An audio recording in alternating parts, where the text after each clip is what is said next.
ਸਰਕਾਰ ਨੇ ਪਿਛਲੇ ਦਿਨਾਂ ਦੇ ਵਿੱਚ ਜਿਸ ਤਰ੍ਹਾਂ ਪਾਰਲੀਮੈਂਟ ਦੀ ਕਾਰਵਾਈ ਚਲਾਉਣ ਦੀ ਕੋਸ਼ਿਸ਼ ਕੀਤੀ ਹੈ, ਉਸ ਮੁੱਦੇ ਤੇ ਬਹੁਤ ਸਾਰੇ ਲੋਕ ਬੋਲ ਰਹੇ ਨੇ। ਕੋਈ ਇਸ ਨੂੰ ਜਮਹੂਰੀਅਤ ਦਾ ਕਤਲ ਆਖ ਰਿਹਾ ਹੈ, ਕੋਈ ਜਮਹੂਰੀਅਤ ਦਾ ਡਰਾਮਾ ਆਖ ਰਿਹਾ ਹੈ, ਕੋਈ ਕੁਝ ਆਖ ਰਿਹਾ ਤੇ ਕੋਈ ਕੁਝ ਆਖ ਰਿਹਾ। ਪਰ ਸਰਕਾਰ ਬਿਲਕੁਲ ਮਸਤ ਹਾਥੀ ਵਾਂਗ ਬੇਫਿਕਰ ਹੋ ਕੇ ਆਪਣੇ ਕੰਮ ਕਰਦੀ ਜਾ ਰਹੀ ਹੈ। ਜਿਨ੍ਹਾਂ ਕਿਸਾਨਾਂ ਦੀਆਂ ਜਾਨਾਂ ਗਈਆਂ ਨੇ, ਤੁਸੀਂ ਉਹਨਾਂ ਨੂੰ ਕੋਈ ਮੁਆਵਜ਼ਾ ਦੇ ਰਹੇ ਹੋ ਜਾਂ ਨਹੀਂ? ਤੇ ਨਰਿੰਦਰ ਤੋਮਰ ਨੇ ਇਹ ਗੱਲ ਪਹਿਲਾਂ ਵੀ ਆਖੀ ਸੀ ਤੇ ਫਿਰ ਰਿਪੀਟ ਕਰ ਦਿੱਤੀ ਹੈ ਕਿ ਦੇਖੋ, ਸਾਡੇ ਕੋਲ ਕਿਸਾਨਾਂ ਦੀਆਂ ਮੌਤਾਂ ਦਾ ਅੰਕੜਾ ਹੀ ਕੋਈ ਨਹੀਂ ਹੈ, ਇਸ ਕਰਕੇ ਮੁਆਵਜ਼ੇ ਦਾ ਸਵਾਲ ਹੀ ਪਤਾ ਨਹੀਂ ਹੁੰਦਾ। MSP ਵਾਲੀ ਜਿਹੜੀ ਗੱਲ ਹੈ, ਉਹ ਜਿਹੜੀ ਕੁਝ ਦਿਨ ਪਹਿਲਾਂ ਤੱਕ ਇਸ ਤਰ੍ਹਾਂ ਲੱਗ ਰਹੀ ਸੀ ਕਿ ਕਿਸਾਨਾਂ ਨੂੰ ਹੁਣ ਉਹ ਵੀ ਗੱਲ ਕਰਨੀ ਨਹੀਂ ਚਾਹੀਦੀ, ਖੇਤੀ ਕਾਨੂੰਨ ਵਾਪਸ ਹੋ ਗਏ ਨੇ ਤੇ ਇੰਨੇ ਨਾਲ ਹੀ ਉਹ ਵਾਪਸ ਆ ਜਾਣ ਤੇ ਬਹੁਤ ਬਿਹਤਰ ਹੋਵੇਗਾ। ਜੇ ਹਾਈ ਕਮਾਨ ਉਸਦੇ ਪੰਜਾਬ ਮਾਡਲ ਤੇ ਕੰਮ ਨਹੀਂ ਕਰਦੀ ਤੇ ਉਸ ਨੂੰ ਲਾਗੂ ਨਹੀਂ ਕਰਦੀ ਨਵਜੋਤ ਸਿੰਘ ਸਿੱਧੂ ਦਾ ਪੰਜਾਬ ਮਾਡਲ, ਜਿਸ ਨੂੰ ਕੱਲ ਉਹ ਕਹਿ ਰਹੇ ਸੀ ਕਿ ਪ੍ਰਿਯੰਕਾ, ਸੋਨੀਆ ਤੇ ਰਾਹੁਲ ਦੇ ਵਿਚਾਰ ਨੇ ਕਿ ਅਸੀਂ ਅਗਲੇ ਮੁੱਖ ਮੰਤਰੀ ਲਈ ਕਿਹੜੇ ਕਿਹੜੇ ਕੰਮ ਹੋਣਗੇ, ਤੇ ਹੁਣ ਉਹ ਆਪਣਾ ਪੰਜਾਬ ਮਾਡਲ ਦੱਸ ਰਹੇ ਨੇ ਹਾਈ ਕਮਾਨ ਨੂੰ। ਤੇ ਬੇਅਦਬੀ ਕਾਂਡ ਦੀ ਜਿਹੜੀ ਜਾਂਚ ਦੀ ਰਿਪੋਰਟ ਹੈ ਸਿੱਟ ਦੀ, ਜੋ ਜਦ ਤੱਕ ਨਹੀਂ ਕੀਤੀ ਜਾਂਦੀ ਤਾਂ ਮੈਂ ਮਰਨ ਵਰਤ ਤੇ ਬੈਠ ਜਾਵਾਂਗਾ। ਹੁਣ ਵਾਕਿਆ ਮਰਨ ਵਰਤ ਤੇ ਕਦੋਂ ਬੈਠਣਗੇ ਤੇ ਉਸ ਰਿਪੋਰਟ ਨੂੰ ਜਨਤਕ ਕਰਵਾਉਣ ਲਈ ਕਿਉਂ ਕਾਲੇ ਨੇ? ਉਸ ਵਿੱਚ ਕਿਹਦੇ ਕਿਹਦੇ ਨਾਮ ਨੇ?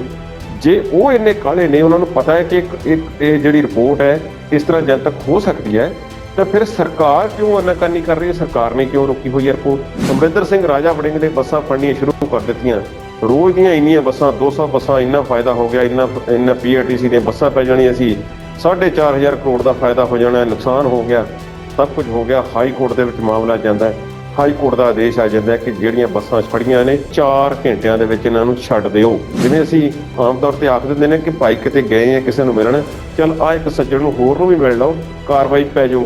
ਉਹ ਆਖ ਦੇਵੇਗਾ ਕਿ ਚਲੋ ਮਿਲ ਕੇ ਗਏ ਸੀ। ਇਸ ਤਰ੍ਹਾਂ ਦੇ ਅਸੀਂ ਕੰਮ ਦੇ ਵਿੱਚ ਨਵਜੋਤ ਸਿੰਘ ਸਿੱਧੂ ਜਿੰਨਾ ਧੱਕਾ ਲਾ ਰਹੇ ਨੇ ਸਰਕਾਰ ਨੂੰ, ਉਹ ਕੰਮ ਇਸ ਤਰ੍ਹਾਂ ਦੇ ਹੋ ਰਹੇ ਨੇ। ਇੱਕ ਅਧਿਆਪਕ 7 ਜਮਾਤਾਂ ਨੂੰ ਪੜ੍ਹਾ ਰਿਹਾ ਹੈ। ਅਧਿਆਪਕ ਜਿਹੜੇ ਨੇ 6-6 ਹਜ਼ਾਰ ਦੀ ਤਨਖਾਹ ਤੇ ਵੀ ਰੱਖੇ ਹੋਏ ਨੇ। ਉਹਨੇ ਕਿਹਾ ਕਿ ਅਧਿਆਪਕਾਂ ਦੇ ਹੌਸਲੇ ਨੂੰ ਮੈਂ ਸਲਾਮ ਕਰਦਾ, ਜੋ ਸਮਝੌਤਾ ਕਰਕੇ ਹਾਲਾਤਾਂ ਨਾਲ ਜਿਹੜਾ ਹੈ ਉਹ ਮਿਹਨਤ ਕਰਕੇ ਬੱਚਿਆਂ ਨੂੰ ਪੜ੍ਹਾਉਣ ਦੀ ਕੋਸ਼ਿਸ਼ ਕਰ ਰਹੇ ਨੇ। ਸਮਾਰਟ ਸਕੂਲ ਦੇ ਨਾਂ ਤੇ ਜਿਹੜਾ ਇੱਕ ਡਰਾਮਾ ਰਚਿਆ ਜਾ ਰਿਹਾ, ਜਿਹੜਾ ਰੌਲਾ ਪਾਇਆ ਜਾ ਰਿਹਾ, ਸਮਾਰਟ ਵਾਲੀ ਕੋਈ ਗੱਲ ਨਹੀਂ ਹੈ। ਇੱਥੇ ਰੰਗ ਬਰੰਗੇ ਰੰਗ ਕਰ ਦੇਣ ਦੇ ਨਾਲ, ਬੈਂਚ ਲਿਆ ਦੇਣ ਦੇ ਨਾਲ ਤੇ ਪੁਰਾਣੇ ਮਾਡਲ ਦੇ ਕੰਪਿਊਟਰ 2 ਰੱਖਣ ਦੇ ਨਾਲ, ਭਾਵੇਂ ਉੱਥੇ ਬਿਜਲੀ ਦਾ ਪ੍ਰਬੰਧ ਨਾ ਹੋਵੇ, ਕੁਰਸੀਆਂ ਨਾ ਹੋਣ, ਤੇ ਇਸ ਦੇ ਨਾਲ ਸਕੂਲ ਸਮਾਰਟ ਨਹੀਂ ਹੋ ਜਾਂਦੇ। ਅਧਿਆਪਕਾਂ ਦੀਆਂ ਤਨਖਾਹਾਂ ਦਾ ਮਾਮਲਾ, ਉਹਨਾਂ ਦੇ ਗ੍ਰੇਡ ਦਾ ਮਾਮਲਾ, ਇਹ ਚੋਣਾਂ ਲਾਗੇ ਆ ਕੇ ਕਿਉਂ ਚੇਤੇ ਆਉਂਦਾ? ਸਰਕਾਰ ਕਦੀ ਕਹਿੰਦੀ ਕਿ ਮੁੱਦਾ ਹੋ ਜਾਵੇਗਾ, ਅਸੀਂ 36,000 ਨੂੰ ਨੌਕਰੀ ਦੇ ਦਿੱਤੀ ਹੈ। ਅਸਲੀਅਤ ਦੇ ਵਿੱਚ ਚੋਣ ਜਾਬਤਾ ਨੇੜੇ ਟੁੱਪਣ ਤੋਂ ਪਹਿਲਾਂ ਸੰਘਰਸ਼ੀ ਅਖਾੜੇ ਜਿਹੜੇ ਨੇ ਪੰਜਾਬ ਦੇ ਭਖੇ ਪਏ ਨੇ। ਪੰਜਾਬ ਦੇ ਵਿੱਚ ਗਿਣਤੀ ਮਿਣਤੀ ਦੇ 2 ਜਾਂ 3 ਜਾਂ 4 ਇੰਜੀਨੀਅਰਿੰਗ ਕਾਲਜ ਕਦੇ ਹੋਇਆ ਕਰਦੇ ਸੀ। ਅੱਜ ਇੱਕ ਜ਼ਿਲ੍ਹੇ ਦੇ ਵਿੱਚ 15 ਇੰਜੀਨੀਅਰਿੰਗ ਕਾਲਜ ਖੁੱਲ੍ਹ ਚੁੱਕੇ ਨੇ, ਫਾਰਮੇਸੀ ਕਾਲਜ ਖੁੱਲ੍ਹ ਚੁੱਕੇ ਨੇ, ਹੋਰ ਇਸ ਤਰ੍ਹਾਂ ਦੇ ਪਤਾ ਨਹੀਂ ਕਿੰਨੇ ਕੁ ਇੰਸਟੀਚਿਊਟ ਨੇ। ਪਰ ਤੁਸੀਂ ਜਾ ਕੇ ਦੇਖੋ, ਉਹ ਖਾਲੀ ਪਏ ਨੇ।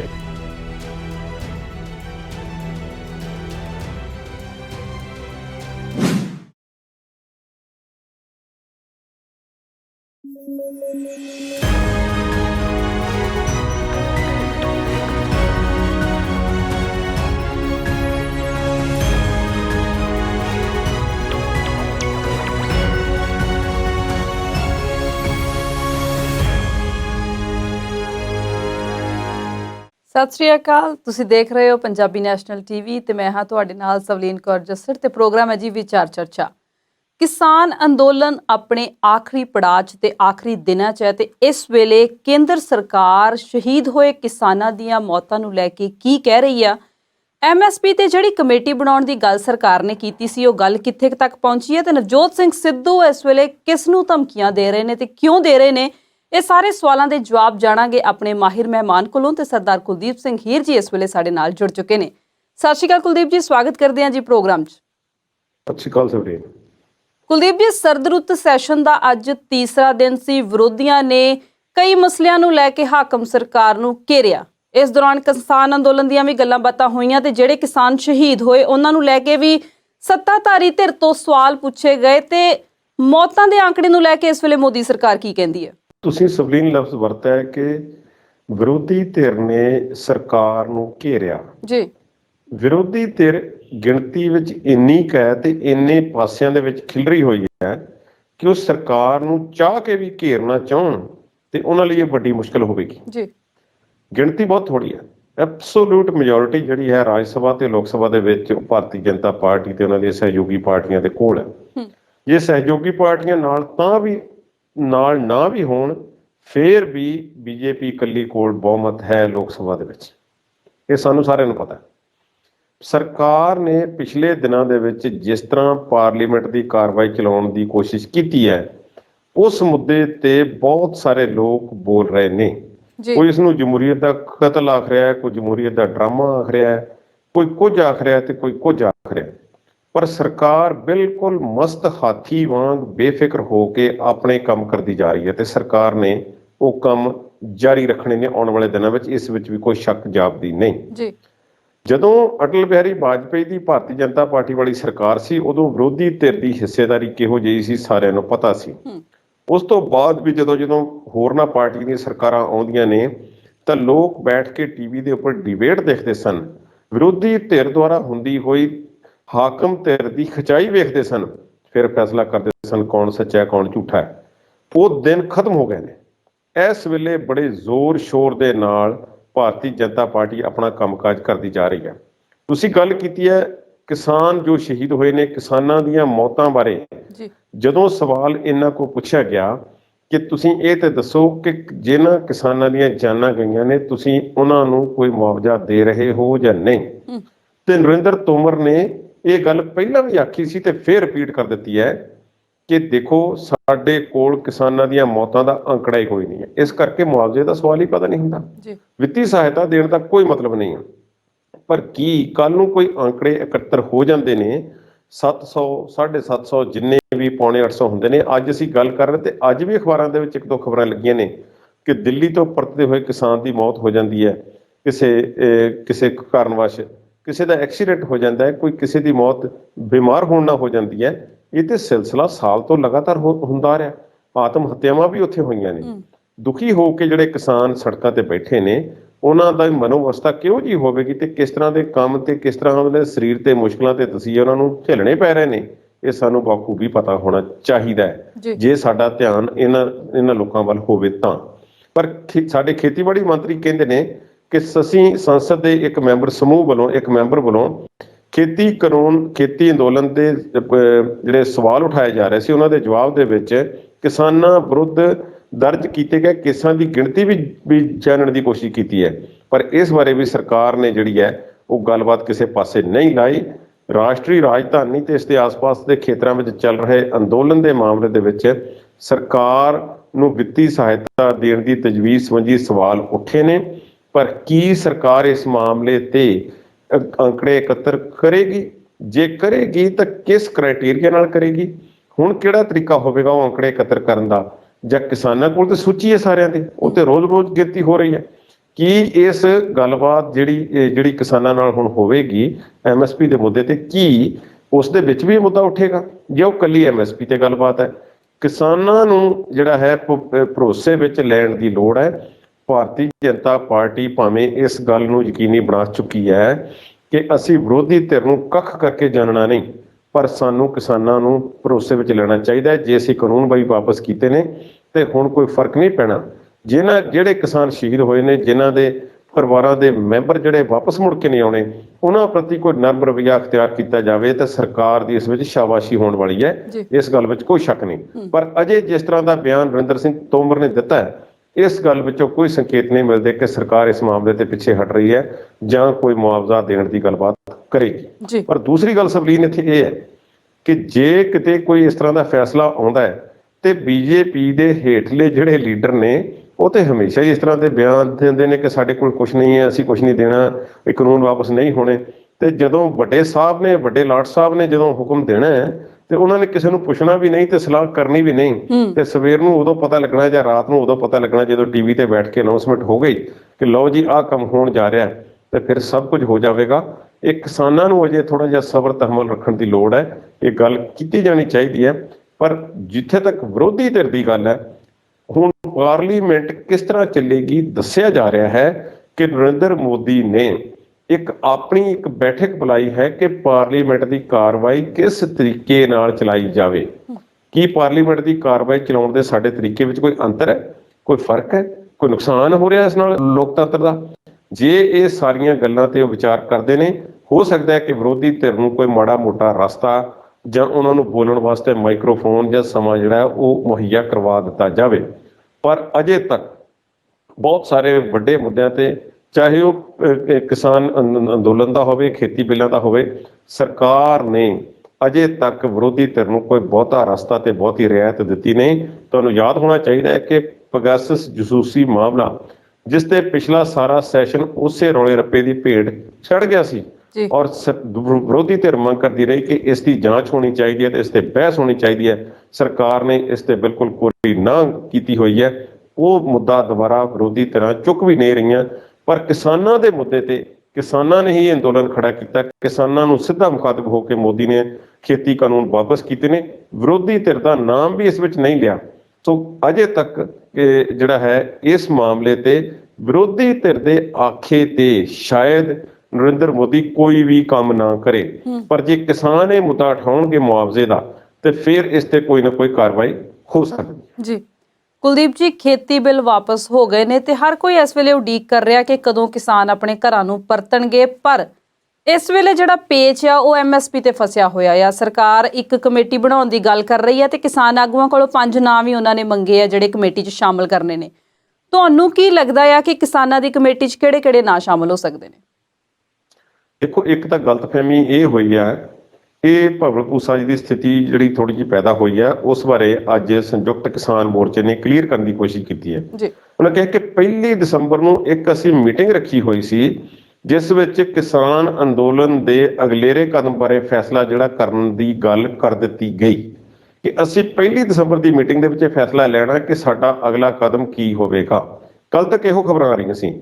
ਅੱਜ ਡਾਕਟਰ ਦਰਸ਼ਨਪਾਲ ਨੇ ਕਲੀਅਰ ਕੀਤਾ ਹੈ ਕਿ ਥੋੜੀ ਜਿਹੀ ਗਲਤਫਹਿਮੀ ਇਸ ਮਾਮਲੇ 'ਚ ਹੋਈ ਹੈ। ਅਸੀਂ ਵਿਚਾਰ ਵਟਾਂਦਰਾ ਹੋਰ ਕਰਨਾ ਸੀ ਤੇ ਸੰਯੁਕਤ ਕਿਸਾਨ ਆਗੂਆਂ ਦੇ ਵਿਚਕਾਰ ਜਿਹੜਾ ਹੈ ਥੋੜਾ ਜਿਹਾ ਮਤਭੇਦ ਕੁਝ ਗੱਲਾਂ ਤੇ ਹੋ ਗਏ, ਸ਼ਾਇਦ ਵਾਪਸ ਜਾਣ ਨੂੰ ਲੈ ਕੇ ਜਾਂ ਕਿਸੇ ਹੋਰ ਮੁੱਦੇ ਤੇ।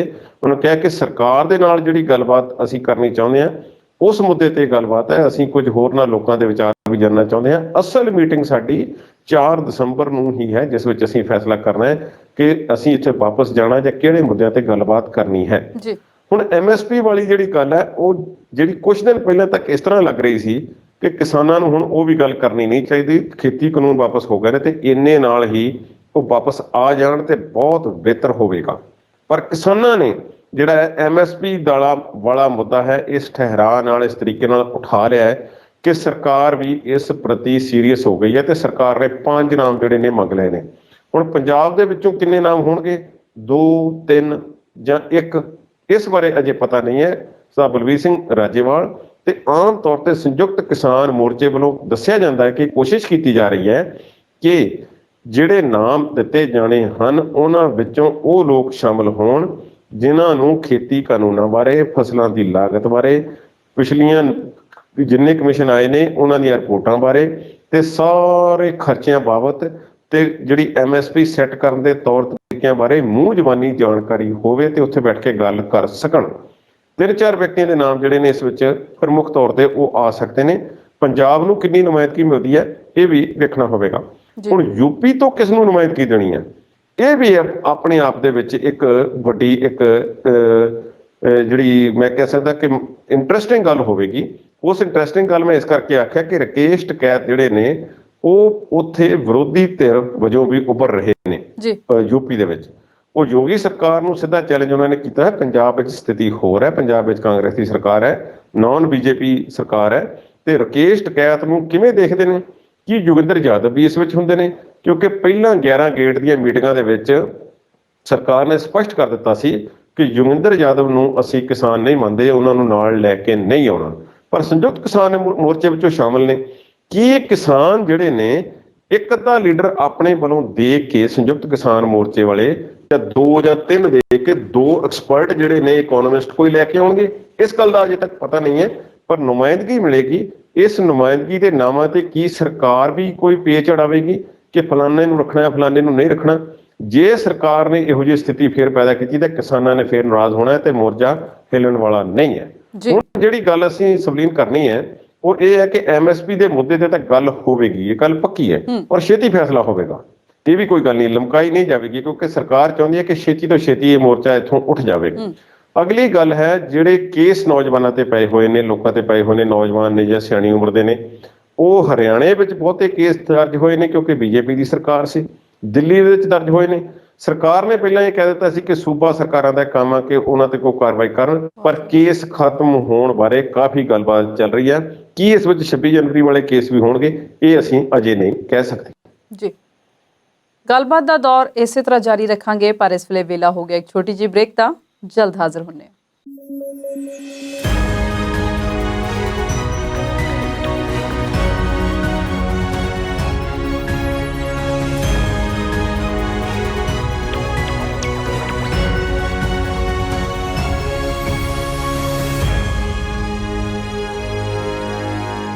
ਬ੍ਰੇਕ ਤੋਂ ਬਾਅਦ ਵਿਚਾਰ ਚਰਚਾ ਦੇਖ ਰਹੇ ਦਰਸ਼ਕਾਂ ਦਾ ਸਵਾਗਤ ਕਰਦੇ ਹਾਂ।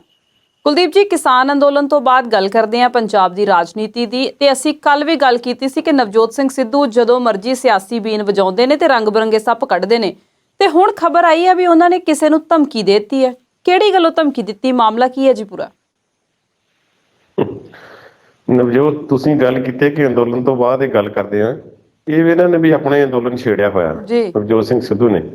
ਇਹਨਾਂ ਦੀਆਂ ਮੰਗਾਂ ਦਾ, ਕਿਸਾਨਾਂ ਦੀਆਂ ਮੰਗਾਂ ਦਾ ਤਾਂ ਪਤਾ ਹੈ ਨਾ ਕਿ ਖੇਤੀ ਕਾਨੂੰਨ ਵਾਪਸ ਆਉਣੇ ਨੇ, MSP ਤੇ ਗੱਲਬਾਤ ਹੋਣੀ ਹੈ, ਤੇ ਨਾਲ ਜਿਹੜੇ ਨੇ ਕੋਈ ਕਿਸਾਨਾਂ ਤੇ ਕੇਸ ਪਏ ਹੋਏ ਨੇ ਉਹਨਾਂ ਨੂੰ ਵਾਪਸ ਲਾਓ, ਇਸ ਤਰ੍ਹਾਂ ਦੀਆਂ ਮੰਗਾਂ ਨੇ। ਨਵਜੋਤ ਸਿੱਧੂ ਦਾ ਤੇ ਇਹ ਨਹੀਂ ਪਤਾ ਕਿ ਉਹਨਾਂ ਨੇ ਸਵੇਰੇ ਕਿਹੜੀ ਮੰਗ ਰੱਖੀ ਸੀ, ਉਹ ਮਨ ਵੀ ਹੋ ਜਾਣੀ ਦੁਪਹਿਰ ਤੱਕ, ਤੇ ਸ਼ਾਮ ਨੂੰ ਦੁਬਾਰਾ ਫਿਰ ਹੋਰ ਮੰਗ ਕਿਹੜੀ ਨਵੀਂ ਉੱਠ ਖੜਨੀ ਹੈ।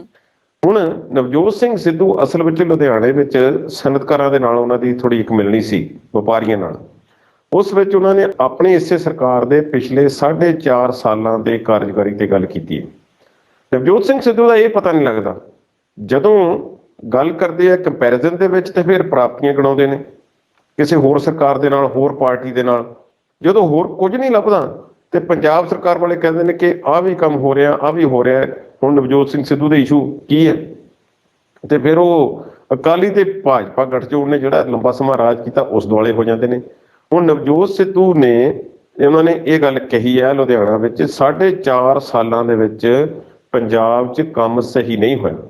ਸਿੰਗਲ ਵਿੰਡੋ ਦੀ ਗੱਲ ਕਰ ਰਹੇ ਨੇ ਉਹ, ਕਿ ਕੋਈ ਆਨਲਾਈਨ ਪੋਰਟਲ ਇਹੋ ਜਿਹਾ ਹੋਵੇ ਜਿੱਥੇ ਵਪਾਰੀ ਵਰਗ ਨੇ ਕੋਈ ਨਵੀਂ ਸਨਅਤ ਲਾਉਣੀ ਹੈ, ਕੋਈ ਮਨਜ਼ੂਰੀ ਲੈਣੀ ਹੈ, ਕੋਈ ਐਪਲੀਕੇਸ਼ਨ ਦੇਣੀ ਹੈ, ਉਸ ਨੂੰ ਦਰ ਤੇ ਧੱਕੇ ਖਾਣੇ ਨਾ ਪੈਣ, ਇਸ ਲਈ ਉਸ ਨੂੰ ਇੱਕ ਸਿੰਗਲ ਵਿੰਡੋ ਜਿਹੜੀ ਹੈ ਦੇ ਦਿੱਤੀ ਜਾਵੇ ਤੇ ਉਸ ਦਾ ਕੰਮਕਾਜ ਜਿਹੜਾ ਸੌਖਾ ਹੋ ਜਾਵੇ। ਇਸ ਤਰ੍ਹਾਂ ਦੇ ਦਾਅਵੇ ਹੋਰ ਵੀ ਲੋਕਾਂ ਵੱਲੋਂ ਸਮੇਂ-ਸਮੇਂ ਤੇ ਕੀਤੇ ਗਏ, ਪਰ ਇੱਥੇ ਜਿਵੇਂ ਨਰਿੰਦਰ ਮੋਦੀ ਪਹਿਲੀ ਵਾਰ ਜਦੋਂ ਪ੍ਰਧਾਨ ਮੰਤਰੀ ਬਣੇ ਸੀ ਤੇ ਉਹਨਾਂ ਨੇ ਇੱਕ ਗੱਲ ਕੀਤੀ ਸੀ, ਉਹ ਕਹਿੰਦੇ ਸੀ ਕਿ ਭਾਰਤ ਦੇ ਵਿੱਚ ਤਰੱਕੀ ਦੇ ਰਸਤੇ ਦੇ ਵਿੱਚ ਇੱਕ ਰੁਕਾਵਟ ਇਹ ਵੀ ਹੈ ਕਿ ਇੱਕ ਦੂਏ ਦੇ ਖਿਲਾਫ ਜਿਹੜੇ ਡਿਪਾਰਟਮੈਂਟ ਨੇ ਉਹਨਾਂ ਦੀ ਖਹਿਬਾਜ਼ੀ ਜਿਹੜੀ ਹੈ ਕਈ ਵਾਰੀ ਦਫ਼ਤਰੀ ਕੰਮਕਾਜ ਦੇ ਵਿੱਚ ਚੱਲਦੀ ਰਹਿੰਦੀ ਹੈ ਜੀ।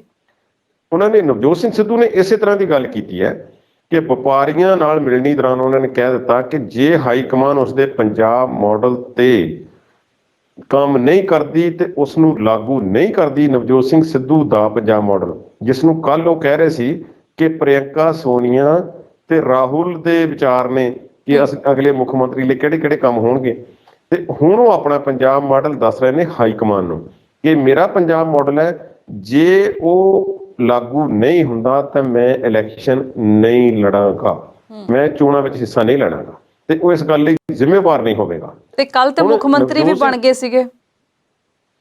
ਬਿਲਕੁਲ ਜੀ, ਮੁੱਖ ਮੰਤਰੀ ਵੀ ਬਣ ਗਏ ਸੀ, ਤੇ ਜਦੋਂ ਫਿਰ ਉਹਨਾਂ ਨੂੰ ਘੇਰਾ ਪਿਆ ਤੇ ਉਹਨਾਂ ਨੇ ਇਹ ਕਹਿ ਕੇ ਜਾਨ ਛੁਡਾ ਲਈ ਕਿ ਨਹੀਂ ਇਹ ਮੇਰੇ ਵਿਚਾਰ ਨਹੀਂ, ਜਿਹੜੇ ਮੈਂ ਤੁਹਾਨੂੰ ਦੱਸੇ ਨੇ ਇਹ ਅਗਲੇ 4 ਮਹੀਨੇ 'ਚ ਕੰਮ ਹੋਣ ਵਾਲੇ ਨਹੀਂ, ਇਹ ਤੇ 2022 'ਚ ਜਦੋਂ ਫਿਰ ਮੁੱਖ ਮੰਤਰੀ ਨਵਾਂ ਆਵੇਗਾ ਉਹਦੇ ਲਈ ਕੰਮ ਨਹੀਂ। ਪਰ ਨਵਜੋਤ ਸਿੰਘ ਸਿੱਧੂ ਨੇ ਹੁਣ ਤੋਂ ਕਿਵੇਂ ਮੁੱਖ ਮੰਤਰੀ ਲਈ ਕੰਮ ਰੱਖੇ ਹੋਏ ਨੇ ਤੇ ਕਿਸ ਨੂੰ ਉਹ ਕੰਮ ਗਣਾ ਰਹੇ ਨੇ, ਇਸ ਗੱਲ ਨੂੰ ਉਹਨਾਂ ਨੇ ਕਲੀਅਰ ਨਹੀਂ ਕੀਤਾ। ਜ਼ਾਹਿਰਾ ਤੌਰ ਤੇ ਨਵਜੋਤ ਸਿੰਘ ਸਿੱਧੂ ਦੀ ਨਜ਼ਰ ਜਿਹੜੀ ਹੈ, ਉਹਨਾਂ ਦਾ ਨਿਸ਼ਾਨਾ ਜਿਹੜਾ ਹੈ ਉਹ ਮੁੱਖ ਮੰਤਰੀ ਦੀ ਕੁਰਸੀ ਹੀ ਹੈ। ਇਸ ਗੱਲ ਵਿੱਚ ਹੁਣ ਕੋਈ ਸ਼ੱਕ ਰਹਿ ਨਹੀਂ ਜਾਂਦੀ।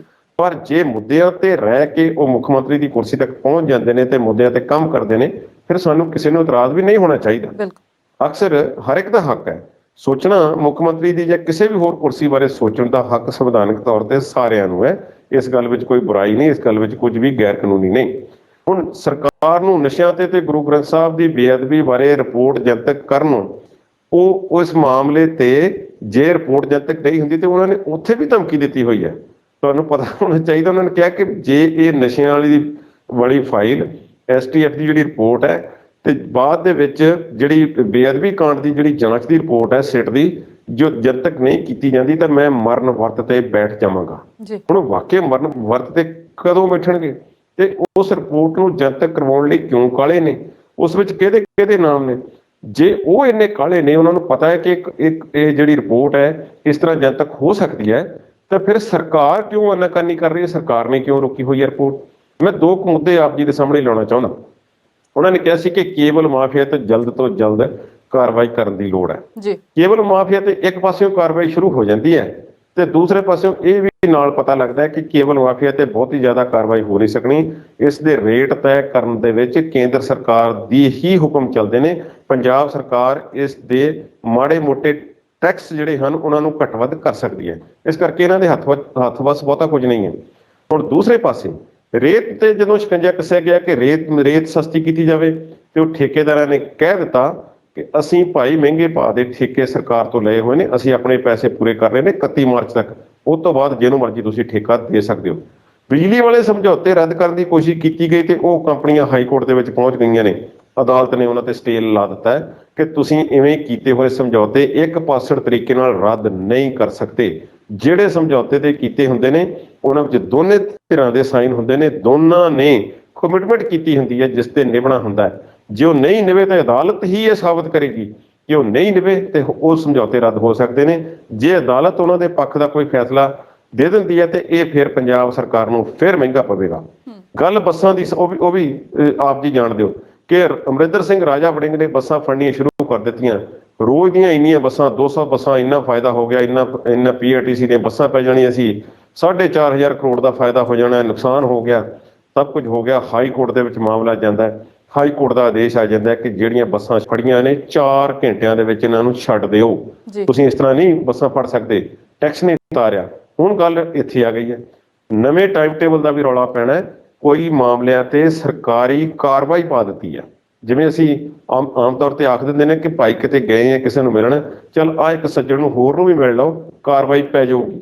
ਉਹ ਆਖ ਦੇਵੇਗਾ ਕਿ ਚਲੋ ਮਿਲ ਕੇ ਗਏ ਸੀ। ਇਸ ਤਰ੍ਹਾਂ ਦੇ ਅਸੀਂ ਕੰਮ ਦੇ ਵਿੱਚ ਨਵਜੋਤ ਸਿੰਘ ਸਿੱਧੂ ਜਿੰਨਾ ਧੱਕਾ ਲਾ ਰਹੇ ਨੇ ਸਰਕਾਰ ਨੂੰ, ਉਹ ਕੰਮ ਇਸ ਤਰ੍ਹਾਂ ਦੇ ਹੋ ਰਹੇ ਨੇ। ਅਧਿਆਪਕਾਂ ਦੀ ਭਰਤੀ, ਹੋਰਨਾਂ ਮਾਮਲਿਆਂ ਤੇ ਬਹੁਤ ਸਾਰੇ ਮਾਮਲਿਆਂ ਦੇ ਵਿੱਚ ਸਰਕਾਰਾਂ ਕੰਮਕਾਜ ਕਰਨ ਦੇ ਦਾਅਵੇ ਕਰ ਰਹੀਆਂ ਨੇ, ਕੰਮ ਸ਼ੁਰੂ ਹੋ ਰਹੇ ਨੇ, ਬੇਤਰਤੀਬੇ, ਸਮਾਂ ਨਹੀਂ ਹੈ ਔਰ ਸਮੇਂ ਥੋੜੇ ਦੇ ਵਿੱਚ ਕਿੰਨਾ ਕੁ ਸਰਕਾਰ ਕੰਮ ਕਰ ਸਕੇਗੀ ਤੇ ਸਿੱਧੂ ਵਾਲਾ ਮਾਡਲ ਕਿੰਨੀ ਛੇਤੀ ਲਾਗੂ ਹੋ ਜਾਵੇਗਾ, ਇਸ ਗੱਲ ਦਾ ਕੋਈ ਅੰਦਾਜ਼ਾ ਨਹੀਂ ਹੈ। ਸਿੱਧੂ ਮਰਨ ਵਰਤ ਤੇ ਕਦੋਂ ਬੈਠਣਗੇ ਤੇ ਪੰਜਾਬ ਦੀਆਂ ਇਲੈਕਸ਼ਨਾਂ ਨਾ ਲੜਨ ਦਾ ਐਲਾਨ ਕਦੋਂ ਕਰ ਦੇਣਗੇ, ਇਸ ਗੱਲ ਦੀ ਵੀ ਕੋਈ ਸਮਾਂ ਸੀਮਾ ਨਹੀਂ ਹੈ। ਕਿ ਇਹ ਮੁੱਦੇ ਲੋਕਾਂ ਨੂੰ ਭੁੱਲ ਜਾਣਗੇ, ਇਸ ਗੱਲ ਦਾ ਵੀ ਕੋਈ ਅਸੀਂ ਪੱਕਾ ਨਹੀਂ ਕਹਿ ਸਕਦੇ। ਲੋਕ ਹੋ ਸਕਦਾ ਹੈ ਕਿ ਇਸ ਵਾਰੀ ਸਿੱਧੂ ਦੀ ਇਹ ਗੱਲ ਯਾਦ ਰੱਖਣ। ਜੀ ਕੁਲਦੀਪ ਜੀ, ਸੂਬੇ 'ਚ ਪਹਿਲਾਂ ਕਿਸਾਨ ਅੰਦੋਲਨ ਨੂੰ ਲੈ ਕੇ ਬੜੀ ਸਿਆਸਤ ਪੱਕੀ, ਫਿਰ ਟਰਾਂਸਪੋਰਟ ਮਾਫੀਆ ਤੇ ਹੁਣ ਇਹਨਾਂ ਨੇ ਇੱਕ ਨਵਾਂ ਢੂਚਰ ਜਿਹਾ ਲੱਭ ਲਿਆ। ਸਿੱਖਿਆ ਮੁੱਦੇ ਤੇ ਲੈ ਕੇ ਬੜਾ ਰੌਲਾ ਰੱਪਾ ਪੈ ਰਿਹਾ। ਮਨੀਸ਼ ਸਿਸੋਦੀਆ ਤੇ ਪ੍ਰਗਟ ਸਿੰਘ ਆਮੋ ਸਾਹਮਣੇ ਸੀ, ਫਿਰ ਸਿੱਧੂ ਵੀ ਬੋਲੇ, ਫਿਰ ਕੇਜਰੀਵਾਲ ਵੀ ਬੋਲੇ ਤੇ ਅੱਜ ਮਨੀਸ਼ ਸਿਸੋਦੀਆ ਨੇ ਚਰਨਜੀਤ ਸਿੰਘ ਚੰਨੀ ਦੇ ਇਲਾਕੇ 'ਚ ਘੁਸਪੈਠ ਕੀਤੀ ਹੈ। ਕੀ ਕਹਿਣਾ ਚਾਹੋਗੇ? ਘੁਸਪੈਠ ਤੁਸੀਂ ਵਾਹਵਾ ਆਖਿਆ। ਚੰਨੀ ਦੇ ਇਲਾਕੇ ਦੇ ਵਿੱਚ ਵਾਕਿਆ ਹੀ ਘੁਸਪੈਠ ਹੈ। ਦਿੱਲੀ ਦੇ ਉਪ ਮੁੱਖ ਮੰਤਰੀ ਨੇ ਮਨੀਸ਼ ਸਿਸੋਦੀਆ ਤੇ ਪੰਜਾਬ ਦੇ ਮੁੱਖ ਮੰਤਰੀ ਨੇ ਸਰਦਾਰ ਚਰਨਜੀਤ ਸਿੰਘ ਚੰਨੀ ਜੀ। ਸਕੂਲਾਂ ਦੇ ਮਾਮਲੇ ਤੇ ਪੰਜਾਬ ਸਰਕਾਰ ਨੇ ਕੁਝ ਚੈਲੰਜ ਕਬੂਲ ਕਰ ਲਿਆ ਦਿੱਲੀ ਸਰਕਾਰ ਦਾ ਤੇ 250 ਸਕੂਲਾਂ ਦੀ ਸੂਚੀ ਦੇਣ ਦਾ ਵਾਅਦਾ ਕਰ ਲਿਆ ਕਿ ਅਸੀਂ ਤੁਹਾਨੂੰ ਉਹ ਦੇਵਾਂਗੇ ਜਿਸ ਦੇ ਬਾਰੇ ਤੁਸੀਂ ਆਪਣੇ ਸਕੂਲ ਕੰਪੇਅਰ ਕਰਕੇ ਦੱਸ ਦਿਓ। ਮੈਂ ਇੱਕ ਸਿੰਪਲ ਜਿਹਾ ਸਵਾਲ ਹੈ ਸਵਲੀਨ ਜੀ, ਤੁਸੀਂ ਮੈਨੂੰ ਇਹ ਦੱਸੋ ਕਿ ਜੋ ਪਿੰਡਾਂ ਦਾ ਰੂਰਲ ਸਿਸਟਮ ਹੁੰਦਾ ਹੈ ਔਰ ਜਿਸ ਤਰ੍ਹਾਂ ਦਾ ਰੂਰਲ ਸਿਸਟਮ ਸਕੂਲਾਂ ਦਾ ਪੰਜਾਬ ਦੇ ਪਿੰਡਾਂ ਦਾ, ਬਹੁਤੇ ਪਿੰਡਾਂ ਦਾ, ਮੈਂ ਸਾਰਿਆਂ ਦਾ ਨਹੀਂ ਆਖਾਂਗਾ, ਬਹੁਤਿਆਂ ਦਾ, ਮੈਜੋਰਟੀ ਦਾ, ਬਹੁ ਗਿਣਤੀ ਦਾ, ਜਿਸ ਤਰ੍ਹਾਂ ਦਾ ਪੁਰਾਣੇ ਸਮੇਂ ਤੋਂ ਚੱਲਿਆ ਆ ਰਿਹਾ ਹੈ, ਕੀ ਅਸੀਂ ਉਸ ਨੂੰ ਦੇਸ਼ ਦੀ ਰਾਜਧਾਨੀ ਦੇ ਸਕੂਲਾਂ ਨਾਲ ਕੰਪੇਅਰ ਕਰ ਵੀ ਸਕਦੇ ਹਾਂ? ਨਹੀਂ ਜੀ, ਮੇਰੇ ਪਿੰਡ ਦੇ ਸਕੂਲ ਨੂੰ ਤੇ ਬਿਲਕੁਲ ਨਹੀਂ ਕਰ ਸਕਦੇ ਜੀ। ਇਸੇ ਤਰ੍ਹਾਂ ਹੀ ਬਹੁਤਿਆਂ ਦੇ ਪਿੰਡਾਂ ਦੇ ਸਕੂਲਾਂ ਦਾ ਹਾਲ ਇਹੋ ਹੀ ਹੈ। ਹੁਣ ਮਨੀਸ਼ ਸਿਸੋਦੀਆ ਨੇ ਲਗਾਤਾਰ ਚੈਲੰਜ ਕੀਤਾ। ਆਮ ਆਦਮੀ ਪਾਰਟੀ ਇਸ ਮੁੱਦੇ ਨੂੰ ਇੰਨਾ ਸੀਰੀਅਸਲੀ ਲੈ ਰਹੀ ਹੈ ਕਿ ਉਹਨਾਂ ਨੇ ਕਿਹਾ ਕਿ ਛੇਤੀ ਲਿਸਟ ਭੇਜਣ ਦੀ ਜਿਹੜੀ ਸਮਾਂ ਸੀਮਾ ਲੱਗ ਗਈ ਹੈ ਤੇ ਸਾਨੂੰ ਭੇਜਦੇ ਕਿਉਂ ਨਹੀਂ ਜੀ। ਨਵਜੋਤ ਸਿੰਘ ਸਿੱਧੂ ਨੇ ਇਹ ਜਵਾਬ ਤਾਂ ਨਹੀਂ ਦਿੱਤਾ ਕਿ ਸਾਡੇ ਸਕੂਲ ਵਧੀਆ ਨੇ। ਉਹਨਾਂ ਨੇ ਹੋਰ ਤਰੀਕਿਆਂ ਨਾਲ ਉਹਨਾਂ ਤੇ ਸਵਾਲ ਉਠਾਉਣੇ ਸ਼ੁਰੂ ਕਰਤੇ, ਤੁਸੀਂ ਫਲਾਣੇ ਵਾਅਦੇ ਕੀਤੇ ਸੀ, ਤੁਸੀਂ ਉਹ ਪੂਰੇ ਨਹੀਂ ਕੀਤੇ। ਦੇਖੋ ਗੱਲ ਇਹ ਆ, ਜਿਹੜਾ ਕੰਮ ਜਿਸ ਨੇ ਕੀਤਾ ਹੋਵੇ ਉਸ ਗੱਲ ਦਾ ਉਹਨਾਂ ਨੂੰ ਕ੍ਰੈਡਿਟ ਮਿਲ ਜਾਣਾ ਚਾਹੀਦਾ। ਜਿਹੜੇ ਕੰਮ ਹੋਏ ਨੇ, ਨਵਜੋਤ ਸਿੰਘ ਸਿੱਧੂ ਨੂੰ ਪਤਾ ਹੋਣਾ ਚਾਹੀਦਾ ਕਿ ਮੁਹੱਲਾ ਕਲੀਨਿਕ ਤੇ ਸਕੂਲਾਂ ਦੇ ਮਾਮਲੇ ਦੇ ਵਿੱਚ ਦਿੱਲੀ ਸਰਕਾਰ ਨੇ ਵਾਕਿਆ ਹੀ ਕੰਮ ਕੀਤਾ। ਹੋਰ ਕਈ ਮਾਮਲਿਆਂ ਤੇ ਹੋਰ ਕਈ ਵਾਅਦਿਆਂ ਤੇ ਉਹ ਖਰੇ ਨਾ ਉਤਰੇ ਹੋਣਗੇ, ਇਹ ਗੱਲ ਵੀ ਸਹੀ ਹੋ ਸਕਦੀ ਹੈ। ਹੁਣ ਪੰਜਾਬ ਸਰਕਾਰ ਨੂੰ ਆਪਣੀ ਕਾਰਜਕਾਰੀ ਤੇ ਗੱਲ ਜਿਹੜੀ ਆ ਉਹ ਕਰਨੀ ਚਾਹੀਦੀ ਹੈ। ਜੇ ਕੇਜਰੀਵਾਲ ਆ ਕੇ ਕੋਈ ਵਾਅਦਾ ਕਰਦਾ ਹੈ ਤੇ ਲੋਕਾਂ ਨੂੰ ਡਿਸਾਈਡ ਕਰਨ ਦਿਓ ਕਿ ਸਕੂਲ ਕਿਹੜੇ ਵਧੀਆ ਨੇ ਤੇ ਚੰਗੇ ਕਿਹੜੇ ਨੇ। ਕਿਉਂਕਿ ਪੰਜਾਬ ਦੇ ਵਿੱਚ ਮਨੀਸ਼ ਸਿਸੋਦੀਆ ਫਿਰ ਜਦੋਂ ਡੈਡਲਾਈਨ ਲੰਘ ਜਾਂਦੀ ਹੈ, ਚੈਲੰਜ ਕਰਕੇ ਪੰਜਾਬ 'ਚ ਖੁਦ ਆ ਜਾਂਦੇ ਨੇ ਤੇ ਜਾਂਦੇ ਨੇ ਚਰਨਜੀਤ ਸਿੰਘ ਚੰਨੀ ਦੇ ਵਿਧਾਨ ਸਭਾ ਹਲਕਾ ਚਮਕੌਰ ਸਾਹਿਬ ਦੇ ਸਕੂਲਾਂ ਦੇ ਵਿੱਚ ਤੇ ਪਿੰਡ ਵਿੱਚ ਜਾਂਦੇ ਨੇ ਤੇ ਉੱਥੇ ਜਾ ਕੇ ਉਹ ਇੱਕ ਵੀਡੀਓ ਜਿਹੜੀ ਨੇ ਪੋਸਟ ਕਰਦੇ ਨੇ, ਫੋਟੋਆਂ ਪੋਸਟ ਕਰਦੇ ਨੇ, ਟੁੱਟੀਆਂ ਹੋਈਆਂ ਕੁਰਸੀਆਂ, ਗੰਦੇ ਕਮਰੇ, ਬੁਰੇ ਹਾਲਾਤ ਜਿਹੜੇ ਨੇ। ਉਹਨਾਂ ਕਿਹਾ ਕਿ ਸਕੂਲਾਂ ਦੀ ਹਾਲਤ ਬਹੁਤ ਬੁਰੀ ਹੈ। ਇੱਕ ਅਧਿਆਪਕ 7 ਜਮਾਤਾਂ ਨੂੰ ਪੜ੍ਹਾ ਰਿਹਾ ਹੈ। ਅਧਿਆਪਕ ਜਿਹੜੇ ਨੇ 6-6 ਹਜ਼ਾਰ ਦੀ ਤਨਖਾਹ ਤੇ ਵੀ ਰੱਖੇ ਹੋਏ ਨੇ। ਉਹਨਾਂ ਕਿਹਾ ਕਿ ਅਧਿਆਪਕਾਂ ਦੇ ਹੌਸਲੇ ਨੂੰ ਮੈਂ ਸਲਾਮ ਕਰਦਾ ਜੋ ਸਮਝੌਤਾ ਕਰਕੇ ਹਾਲਾਤਾਂ ਨਾਲ ਜਿਹੜਾ ਹੈ ਉਹ ਮਿਹਨਤ ਕਰਕੇ ਬੱਚਿਆਂ ਨੂੰ ਪੜ੍ਹਾਉਣ ਦੀ ਕੋਸ਼ਿਸ਼ ਕਰ ਰਹੇ ਨੇ। ਮੁੱਖ ਮੰਤਰੀ ਦੇ ਪਿੰਡ ਦੇ ਸਕੂਲ ਦੇ ਬਾਰੇ ਉਹਨਾਂ ਨੇ ਆਖਿਆ ਕਿ ਪਾਣੀ ਪੀਣ ਤੱਕ ਦਾ ਪਾਣੀ ਨਹੀਂ ਹੈ। ਅਧਿਆਪਕ ਆਪਣੇ ਪੱਧਰ ਤੇ ਮਿਹਨਤ ਕਰਕੇ ਜਿਹੜਾ ਹੈ ਉੱਥੇ ਬੱਚਿਆਂ ਨੂੰ ਪੜ੍ਹਾਉਣ ਦੀ ਕੋਸ਼ਿਸ਼ ਕਰ ਰਹੇ ਨੇ। ਕਿਉਂਕਿ ਦਿੱਲੀ ਵਿੱਚ ਵੀ ਜਦੋਂ ਕਾਂਗਰਸ ਦੀ ਸਰਕਾਰ ਸੀ ਤੇ ਸਕੂਲਾਂ ਦੇ ਇਹੋ ਹਾਲ ਸਨ। ਹੁਣ ਇਸ ਦਾ ਜਵਾਬ ਕੀ ਦਿੱਲੀ ਦੇ ਸਕੂਲਾਂ ਦੇ ਵਿੱਚ ਜਾ ਕੇ ਕੀ ਪੰਜਾਬ ਦੇ ਕੋਈ ਮੰਤਰੀ ਦੇਣਗੇ? ਮੈਨੂੰ ਲੱਗਦਾ ਨਹੀਂ, ਕਿਉਂਕਿ ਪੰਜਾਬ ਸਰਕਾਰ ਦੇ ਹਾਲਾਤ ਇਹੋ ਜਿਹੇ ਕਿ ਇੱਥੇ ਦੇ ਮਸਲੇ ਹੋਰ ਹੀ ਬਹੁਤ ਨੇ। ਜੇ ਅਜਿਹਾ ਕਰਦੇ ਨੇ ਤੇ ਦਿੱਲੀ ਦੇ ਵਿੱਚ ਵੀ ਕੋਈ ਸਕੂਲ ਇਹੋ ਜਿਹੇ ਹੋਣਗੇ ਜਿਨ੍ਹਾਂ ਦੇ ਹਾਲਾਤ ਮਾੜੇ ਹੋਣਗੇ। ਪੰਜਾਬ ਵਿੱਚ ਨੋ ਡਾਊਟ ਕੋਈ ਸਕੂਲ ਇੰਪਰੂਵ ਵੀ ਹੋਏ ਨੇ ਕਿਉਂਕਿ ਲੋਕਾਂ ਨੇ ਜਾਗਰੂਕਤਾ ਦਿਖਾਈ ਹੈ। ਪਰ ਸਮਾਰਟ ਸਕੂਲ ਦੇ ਨਾਂ ਤੇ ਜਿਹੜਾ ਇੱਕ ਡਰਾਮਾ ਰਚਿਆ ਜਾ ਰਿਹਾ, ਜਿਹੜਾ ਰੌਲਾ ਪਾਇਆ ਜਾ ਰਿਹਾ, ਸਮਾਰਟ ਵਾਲੀ ਕੋਈ ਗੱਲ ਨਹੀਂ ਹੈ। ਇੱਥੇ ਰੰਗ ਬਰੰਗੇ ਰੰਗ ਕਰ ਦੇਣ ਦੇ ਨਾਲ, ਬੈਂਚ ਲਿਆ ਦੇਣ ਦੇ ਨਾਲ ਤੇ ਪੁਰਾਣੇ ਮਾਡਲ ਦੇ ਕੰਪਿਊਟਰ 2 ਰੱਖਣ ਦੇ ਨਾਲ, ਭਾਵੇਂ ਉੱਥੇ ਬਿਜਲੀ ਦਾ ਪ੍ਰਬੰਧ ਨਾ ਹੋਵੇ, ਕੁਰਸੀਆਂ ਨਾ ਹੋਣ, ਤੇ ਇਸ ਦੇ ਨਾਲ ਸਕੂਲ ਸਮਾਰਟ ਨਹੀਂ ਹੋ ਜਾਂਦੇ। ਇਹ ਗੱਲ ਸਾਨੂੰ ਜਾਣ ਲੈਣੀ ਚਾਹੀਦੀ ਹੈ। ਕੁਲਦੀਪ ਜੀ, ਬੇਰੁਜ਼ਗਾਰੀ ਦੀ ਤਾਬ ਚੱਲ ਰਹੇ ਅਧਿਆਪਕਾਂ ਦੀ ਵੀ ਗੱਲ ਕਰਾਂਗੇ, ਪਰ ਇਸ ਵੇਲੇ ਵੇਲਾ ਹੋ ਗਿਆ ਇੱਕ ਛੋਟੇ ਜਿਹੇ ਵਕਫੇ ਦਾ। ਜਲਦ ਹਾਜ਼ਰ ਹੋਣੇ।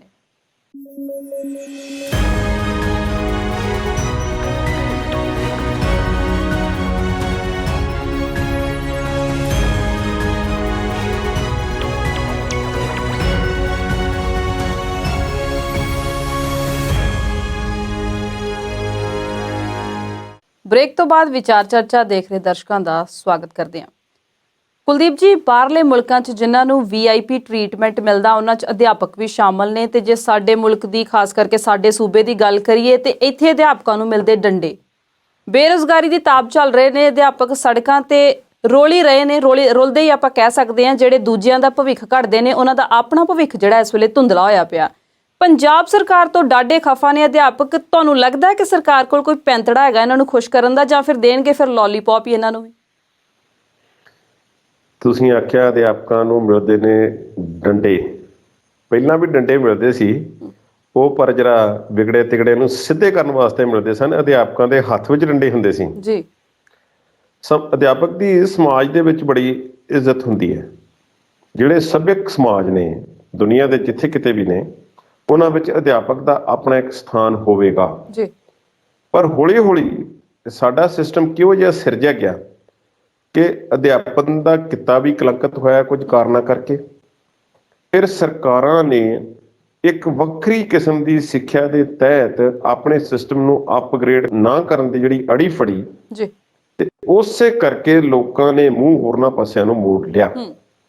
ਹੁਣ ਪੰਜਾਬ ਦੇ ਵਿੱਚ ਸਾਰਿਆਂ ਨੂੰ ਪਤਾ ਹੈ ਕਿ ਹਰ ਮੋੜ ਤੇ, ਹਰ ਨੁੱਕਰ ਤੇ ਇੱਕ ਪਬਲਿਕ ਸਕੂਲ ਜਿਹੜਾ ਪ੍ਰਾਈਵੇਟ ਸਕੂਲ ਹੈ ਖੁੱਲਿਆ ਹੋਇਆ। ਲੋਕ ਲੱਖਾਂ ਕਰੋੜਾਂ ਖਰਚ ਕੇ ਆਪਣੇ ਬੱਚਿਆਂ ਨੂੰ ਉੱਥੇ ਪੜ੍ਹਾਉਣਾ ਪਸੰਦ ਕਰਦੇ ਨੇ ਜੀ। ਰੀਜ਼ਨ ਇਹ ਹੈ ਕਿ ਜਿਹੜੇ ਸਰਕਾਰੀ ਸਕੂਲ ਨੇ ਉਹਨਾਂ ਦਾ ਮਿਆਰ ਜਿਹੜਾ ਸੀ ਉਹ ਉਸ ਪੱਧਰ ਦਾ ਨਹੀਂ ਰਿਹਾ।